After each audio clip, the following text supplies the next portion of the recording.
The unfolding events in West Africa have sparked a wave of heated debate, both on the continent and globally, as the leadership of Burkina Faso finds itself at the center of an ideological storm.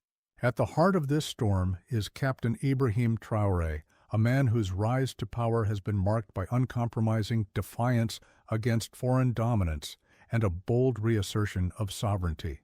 His latest stance has shaken international observers, an outright rejection of French President Emmanuel Macron's plan to take control of 60% of Burkina Faso's farmland as a mechanism to repay long-standing debts.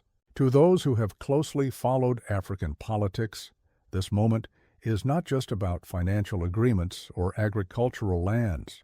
It is about a profound battle between neo-colonial expectations and the unyielding pursuit of independence.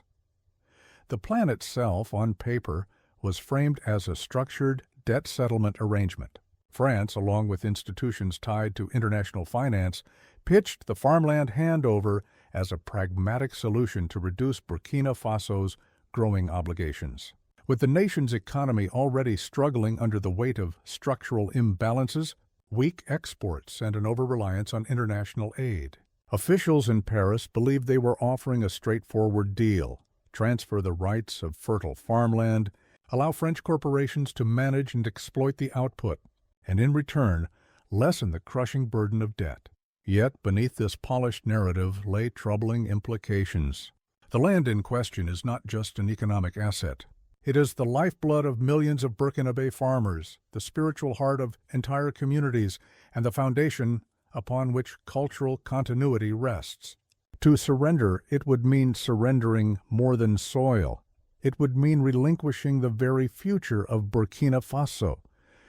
Traore's opposition to Macron's proposal is rooted not merely in nationalism, but in a deeper vision of justice and dignity. From the moment he assumed leadership, he made it clear that Burkina Faso would not walk the path of dependency that had entrapped so many African states. His speeches, often fiery yet filled with conviction, echo the revolutionary ethos of Thomas Sankara, the legendary leader who once redefined Burkinabe identity in the 1980s. Sankara insisted that the debt imposed on African nations was illegitimate, a tool of recolonization disguised as financial obligation. Traore's rejection of Macron's farmland plan is a direct continuation of that legacy. By saying no, he is not only defending his country's soil, but also declaring that the cycle of exploitation must be broken.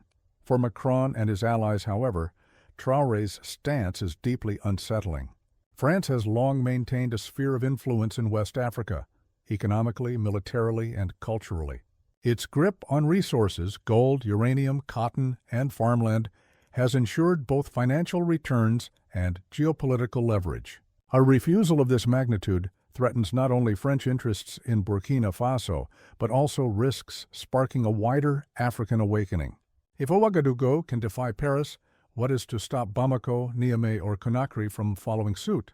Already a growing bloc of Sahelian nations, tired of being lectured by European capitals while their people remain in poverty, are rallying around Traore's vision.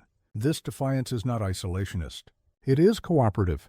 It is about building new alliances, whether with Russia, China, Turkey, or among African neighbors themselves, that are rooted in respect and mutual benefit rather than subjugation.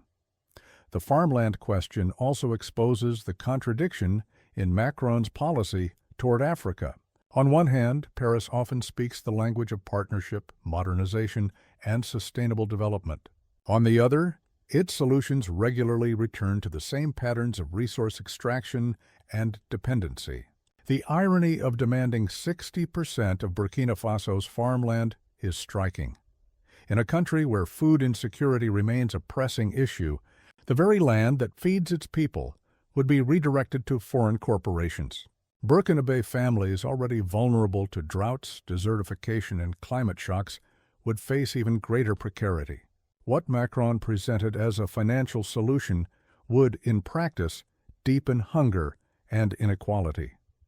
Traore's defiance has therefore found widespread support not only among his citizens, but across Africa. The symbolism resonates powerfully. In villages and urban centers alike, people see in his decision a leader who is willing to protect the dignity of his people rather than bow to external dictates. For too long, many Africans have lived under leaders who signed away natural resources, often enriching themselves while leaving their citizens destitute. Traore's rejection of the Farmland deal is thus more than a political maneuver. It is a moral stance, one that directly challenges the status quo of African leadership. The ripple effects of this decision are far-reaching. International financial institutions are likely to interpret Traore's refusal as a dangerous precedent.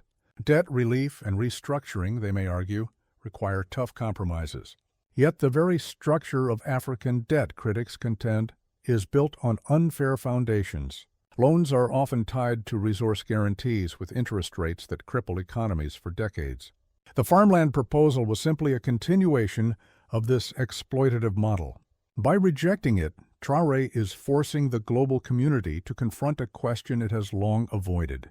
Should African nations be forever trapped in cycles of repayment for debts that were often accrued under exploitative or even corrupt circumstances?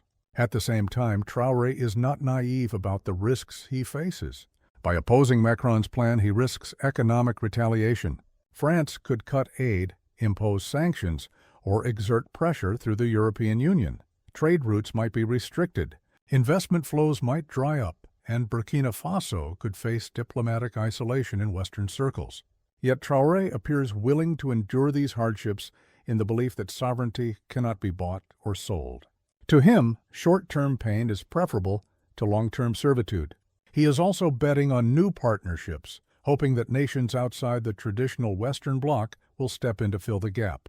In this sense, his stance is as strategic as it is ideological. The question that lingers, however, is whether Burkina Faso has the capacity to withstand such pressures. Its economy is fragile, its security situation volatile due to ongoing insurgencies, and its population weary from decades of instability. Yet history has shown that resilience can emerge in the most unlikely of circumstances. The very act of mobilizing communities around self-sufficiency, whether in agriculture, infrastructure, or local governance, could strengthen the country's foundations.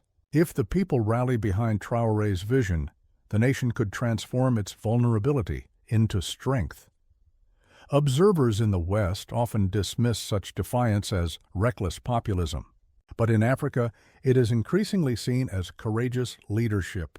For generations, African leaders were told that the only way to survive was to comply. They were reminded of coups, interventions, and assassinations that awaited those who strayed too far from Western expectations. Yet Traore's survival thus far has emboldened many. His rejection of Macron's Farmland plan is not just about Burkina Faso. It is about rewriting the terms of engagement between Africa and the world. This struggle over farmland carries profound symbolism. Land, after all, is not just an economic resource. It is identity, culture, history, and survival. To give up 60% of the nation's farmland would have meant surrendering the very essence of what it means to be Burkinabe. By standing firm, Traore has drawn a line in the sand. He has declared that Burkina Faso will not become a tenant on its own soil. The message is clear. Sovereignty is non-negotiable. As the debate rages on, one thing is certain. This is not the last confrontation between Burkina Faso and France. The dynamics of power in the Sahel are shifting rapidly, with young populations demanding dignity, with new alliances reshaping geopolitics, and with leaders like Traore refusing to compromise. The era of silent compliance appears to be ending. What comes next will not be easy. It will require sacrifice, resilience, and unity. But for many across Africa, this moment feels like the dawn of a long-awaited transformation. In the final analysis, Traore's rejection of Macron's Farmland deal is about more than economics or politics. It is about reclaiming agency. It is about saying that Africa's destiny will not be decided in Paris, Washington, or Brussels, but in Ouagadougou, Bamako, Niamey, and beyond. It is about honoring the struggles of those who fought for independence and ensuring that future generations inherit not chains, but freedom. Whether this gamble will succeed remains uncertain, but one thing is clear. Ibrahim Traoré has ignited a fire that will not easily be extinguished, a fire that is already reshaping the conversation about Africa's place in the world.